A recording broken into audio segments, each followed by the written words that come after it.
ಎಲ್ರಿಗೂ ನಮಸ್ಕಾರ. ಇವತ್ತು ಮುದ್ದು ಸೊಸೆ ಸೀರಿಯಲ್ ಶುರುನಲ್ಲಿ ವಿನಂತಿ ಇನ್ನು ಎಲ್ಲರ ಮುಂದೆ ಅಳ್ತಾ ಬರ್ತಾಳೆ. ಆವಾಗ ಶಿವರಾಮೇಗೌಡ ನಿನಗೇನಾಗಿದೆ, ನಿನಗೇನು ಅನ್ಯಾಯ ಆಗಿದೆ ಅಂತ ಹೇಳಿ ಕೇಳಿದಾಗ ಅವಳು ಅವತ್ತು ನಡೆದಿದ್ದ ವಿಷಯನೆಲ್ಲ ಹೇಳ್ತಾಳೆ. ಸುಭಾಷ್ ಅವನ ಹತ್ರ ನಡ್ಕೊಂಡಿದ್ದ ರೀತಿ ಆಗಿರಬಹುದು ಎಲ್ಲನೂ ಸಹ ಬಿಡಿಸಿ ಹೇಳ್ತಾಳೆ. ಅದಾದ ನಂತರ ಮನೇಲಿ ಯಾರೂ ಇಲ್ದಿದ್ದಾಗ ನೋಡಿಕೊಂಡು ನನ್ನ ಹತ್ರ ಬಂದು ಸಲಿಗೆ ತೊಗೊಳಕ್ಕೆ ನೋಡ್ದ ಅಂತೆಲ್ಲ ಹೇಳ್ತಾನೆ. ಇದಕ್ಕೆ ಸಾಕ್ಷಿ ನವ್ಯ ಅವರೇನೆ ಅಂತಲೂ ಸಹ ವಿನಂತಿ ಶಿವರಾಮೇಗೌಡನ ಹತ್ರ ಮತ್ತು ಅಲ್ಲಿರೋರ ಹತ್ರ ಎಲ್ಲರ ಹತ್ರನೂ ಹೇಳ್ತಾಳೆ. ಭದ್ರ ಕೋಪದಲ್ಲಿ ಸುಭಾಷನ್ಗೆ ಹೊಡಿಕೆ ಅಂತ ಹೋಗ್ತಾನೆ. ಕ್ವಾಟ್ಲೆ ಅಣ್ತಮ್ಮ ಸುಮ್ಮನಿರು ಅಂತ ಹೇಳಿ ಸಮಾಧಾನ ಮಾಡ್ತಾನೆ. ಇನ್ನು ಸಾವಿತ್ರಿ ಗೊತ್ತಿದ್ರು ಸಹ ಏನೇ ವಿನಂತಿ ಹಿಂಗೆ ಹೇಳ್ತಿದ್ಯಾ, ನನಗೆ ಗೊತ್ತಿಲ್ವಲ್ಲೇ ನನ್ನ ಮಗಳಿಗೆ ನ್ಯಾಯ ಕೊಡಿಸೋರು ಯಾರು, ಒಂಟಿಯಾಗಿದ್ದಾಳೆ ಅಂತ ಹೇಳಿ ಹಿಂಗೆಲ್ಲ ಆಯ್ತಲ್ಲ, ಯಾರು ನನ್ನ ಮಗಳಿಗೆ ನ್ಯಾಯ ಕೊಡಿಸ್ತಾರೆ ಅಂತ ಹೇಳಿ ಇಲ್ಲೊಂದು ಡವ್ ಹೊಡಿತಿದ್ದಾಳೆ ಸಾವಿತ್ರಿ.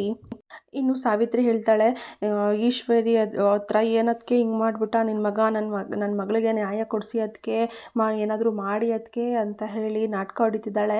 ಇದೆಲ್ಲ ಆಗಬೇಕಾದ್ರೆ ಸಾಕ್ಷಿ ಅಂತ ಯಾರಾದರೂ ಇದ್ದಾರೇನೆ ವಿನಂತಿ ಅಂತ ಹೇಳಿ ಸಾವಿತ್ರಿ ಕೇಳ್ತಾಳೆ.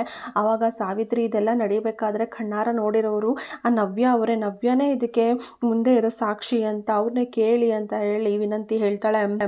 ನವ್ಯ ಅವರಪ್ಪ ಏನವ್ವ ಇದು ನಿಜಾನ ಅಂತ ಹೇಳಿ ಕೇಳಿದ್ದಕ್ಕೆ ನವ್ಯ ಹೌದು ಇದು ನಿಜಾನೇ ಅಂತ ಹೇಳ್ತಾನೆ. ನಾನೇನು ಇಷ್ಟಪಟ್ಟು ಮದುವೆ ಆಗ್ತಿದ್ದೀನಿ ಅಂತ ಅಂದ್ಕೊಂಡ, ಅವಳ ಒಬ್ಬನೇ ಮಗಳು ಆಸ್ತಿ ಎಲ್ಲ ನನಗೆ ಸೇರುತ್ತೆ ಅಂತ ಹೇಳಿ ನಾನು ಮದುವೆ ಆಗ್ತಾ ಇರೋದು ಅಂತ ವಿನಂತಿ ಹತ್ರ ಹೇಳ್ತಾ ಇರೋದನ್ನು ನವ್ಯ ಎಲ್ಲರ ಮುಂದೆ ಹೇಳ್ತಾಳೆ.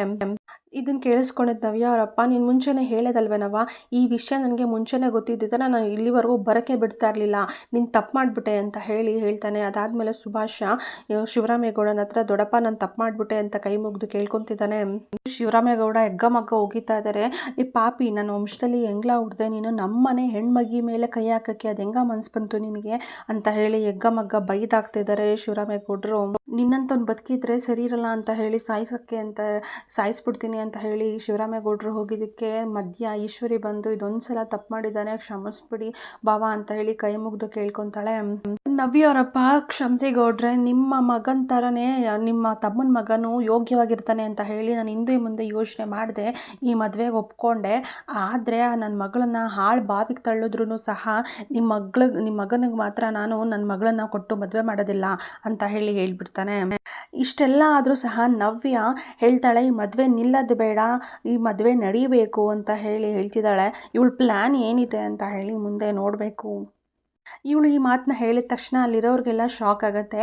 ಇಷ್ಟೆಲ್ಲ ಆಗಿದ್ರು ಅವನ ಬಗ್ಗೆ ಇಷ್ಟೆಲ್ಲ ವಿಷಯ ಗೊತ್ತಿದ್ರು ಸಹ ಯಾಕೆ ಇವಳು ಅವನ್ನೇ ಮದುವೆ ಆಗಬೇಕು ಅಂತ ಹೇಳ್ತಿದ್ದಾಳೆ ಅಂತ ಹೇಳಿ ನವ್ಯ ಅವರಪ್ಪನೂ ಇದೇನು ಹೇಳ್ತಿದ್ಯಾ ಮಗಳ, ಇವನ ಬಗ್ಗೆ ಇಷ್ಟು ವಿಷಯ ತಿಳ್ಕೊಂಡ್ರು ಸಹ ನೀನು ಇವನ್ನೇ ಮದುವೆ ಆಗ್ತೀನಿ ಅಂತ ಹೇಳ್ತಿದ್ಯಲ್ಲ ಅಂತ ಹೇಳಿ ಕೇಳಿದ್ದಕ್ಕೆ ನವ್ಯ ಹೇಳೋದು, ನನಗೆ ಡೈವರ್ಸ್ ಆಗಿದ್ದು ಒಳ್ಳೆಯದೇ ಆಯಿತು, ನಿನ್ನಂಥ ಗೊಂಬೆ ಸಿಕ್ಕಿದ್ದಾಳೆ, ನಿನ್ನಂಥ ಅದೃಷ್ಟವಂತೆ ನೀನು ಸಿಕ್ಕಿರೋದಕ್ಕೆ ಅಂತ ಎಲ್ಲ ಹೇಳಿ ಮೋಸ ಮಾಡಿಕೊಂಡು ಬಂದವನ್ನ ನಾನು ಸುಮ್ಮನೆ ಬಿಡಬೇಕಾ? ನವ್ಯ ಅವರಮ್ಮ ಏನು ಮಾಡ್ತೀಯ, ಏನು ಹೇಳ್ತಿದೀಯ ಅಂತ ಹೇಳಿ ಕೇಳಿದ್ದಕ್ಕೆ ನಾನು ಇವನಿಗೆ ಶಿಕ್ಷೆ ಕೊಡ್ತೀನಿ, ನನ್ನ ಕುತ್ತಿಗೆಗೆ ತಾಳಿ ಕಟ್ಟಿ ಹೆಣ್ಮಕ್ಳ ಜೊತೆ ಆಟ ಆಡೋನಿಗೆ ಲೈಫ್ ಲಾಂಗ್ ನನ್ನ ಜೊತೆ ಬದುಕಬೇಕು, ಅದೇ ಇವನಿಗೆ ಶಿಕ್ಷೆ ಅಂತ ಹೇಳಿದ್ದಕ್ಕೆ ಅಲ್ಲಿರೋರೆಲ್ಲ ಫುಲ್ ಶಾಕಲ್ಲಿ ನೋಡ್ತಿದ್ದಾರೆ. ಒಂದು ಹೆಣ್ಣಿನ ಶ್ರಮ ಕದಿಯೋ ಆಸೆ ಇದೆ, ಒಂದು ಹೆಣ್ಣಿಗೆ ಮೋಸ ಮಾಡೋ ಬುದ್ಧಿ ಇದೆ, ಒಂದು ಹೆಣ್ಣು ಜೊತೆ ಕೆಟ್ಟದಾಗಿ ನಡ್ಕೊಳ್ಳೋ ಲಫಂಗ ಬುದ್ಧಿ ಇದೆ ಇವನಿಗೆ. ಇವನಲ್ಲಿರೋ ಕಚ್ಚಡ ಲಫಂಗ ಬುದ್ಧಿನೆಲ್ಲ ದೂರ ಮಾಡೋಕ್ಕೆ ಯಾರಾದರೂ ಒಬ್ಬರು ಬೇಕು ತಾನೆ, ಅದಕ್ಕೆ ನಾನು ಇವನ್ನ ಮದುವೆ ಹಾಕ್ತೀನಿ ಅಂತ ಹೇಳಿ ನವ್ಯ ಎಲ್ಲರ ಮುಂದೆ ಹೇಳ್ತಾಳೆ. ಇವನ್ನ ಸರಿದಾರಿಗೆ ತಂದೆ ತರ್ತೀನಿ ನಾನು ಅಂತ ಹೇಳಿ ನವ್ಯ ಹೇಳಿದ್ದಕ್ಕೆ ನವ್ಯ ಅವರಪ್ಪ ನಿನ್ಗ್ಯಾಗವ ಬೇಕು, ಎತ್ತ ತಾಯಿನೇ ಅವನಿಗೆ ಸರಿಯಾದ ಬುದ್ಧಿ ಕಳಿಸಿಲ್ಲ, ಇಂಥವನ್ನ ಮದುವೆ ಆಗಿ ನೀನು ಯಾಕೆ ಅನುಭವಿಸ್ತೀಯಾ, ಬೇಡ ಮಗಳೇ ಅಂತ ಹೇಳ್ತಾರೆ ನವ್ಯ ಅವರಪ್ಪ. ಇವನು ನನಗೆ ಮೋಸ ಮಾಡಿದ್ದಾನಪ್ಪ, ಇವನು ಸಾಚ ಅಂತ ಹೇಳಿ ನಾಟಕ ಆಡಿ ನನ್ನಂಥವಳಿಗೆ ಮೋಸ ಮಾಡಿದ್ದಾನೆ, ಪ್ರಪಂಚದಲ್ಲಿ ಇರೋರಿಗೆಲ್ಲ ಮೋಸ ಮಾಡ್ತಾನೆ ಬರ್ತಿದ್ದಾನೆ, ಇವನ್ನ ನಾನು ಹೇಗೆ ಸುಮ್ಮನೆ ಬಿಡಲಿ ಅಪ್ಪ, ಇಲ್ಲ ಅಪ್ಪ ನಾನು ಬರಲ್ಲ, ಇವನ್ನ ಮದುವೆ ಆಗೇ ಹಾಕ್ತೀನಿ ಅಂತ ಹೇಳಿ ನವ್ಯನ ಹಠ.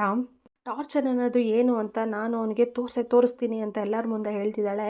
ಇದನ್ನು ಈಶ್ವರಿನೂ ಸಹ ಕೇಳಿಸ್ಕೊತಿದ್ದಾಳೆ. ಫುಲ್ ಅವಳು ಗಾಬರಿಯಾಗಿದ್ದಾಳೆ, ಏನು ಮಾಡ್ತಾಳೆ ಇವಳು ಅಂತ ಹೇಳಿ.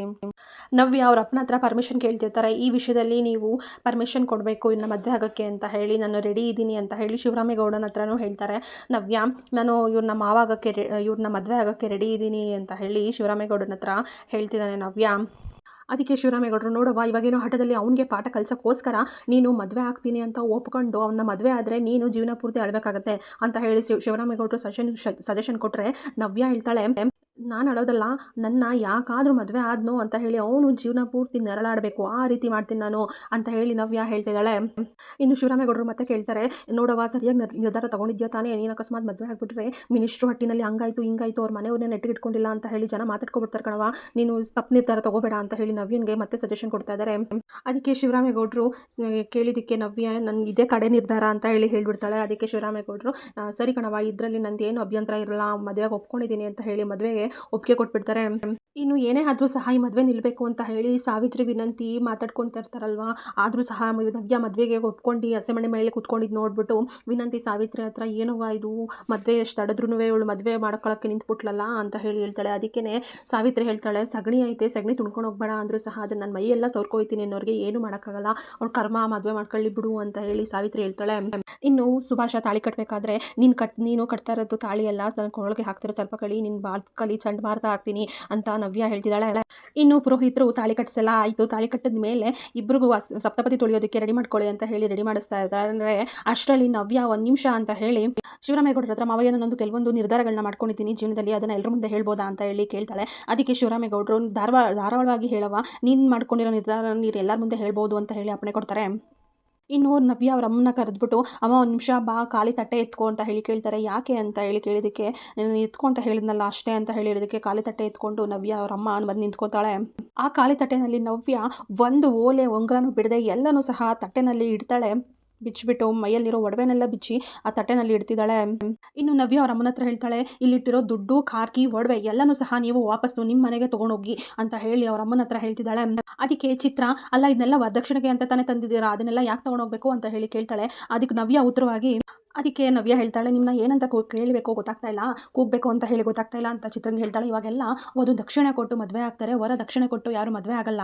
ಇದನ್ನ ಅದಕ್ಕೆ ಅವನಿಗೆ ಸುಭಾಷನ್ಗೆ ಏನು ಇದನ್ನೆಲ್ಲ ನೀನು ಆಸೆ ಪಟ್ಟು ತಾನೇ ನನ್ನ ಮದುವೆ ಆಗೋಕ್ಕೆ ನೋಡಿದ್ದು, ನೀನು ಅದಕ್ಕೋಸ್ಕರ ತಾನೇ ನಿನ್ನನ್ನು ನೋಡಿ ಆಸೆಪಟ್ಟು ಮದುವೆ ಆಗಿದ್ದು, ಇದು ಯಾವುದು ನಿನಗೆ ಸಿಗೋದಿಲ್ಲ ಅಂತ ಹೇಳ್ತಾಳೆ ನವ್ಯ.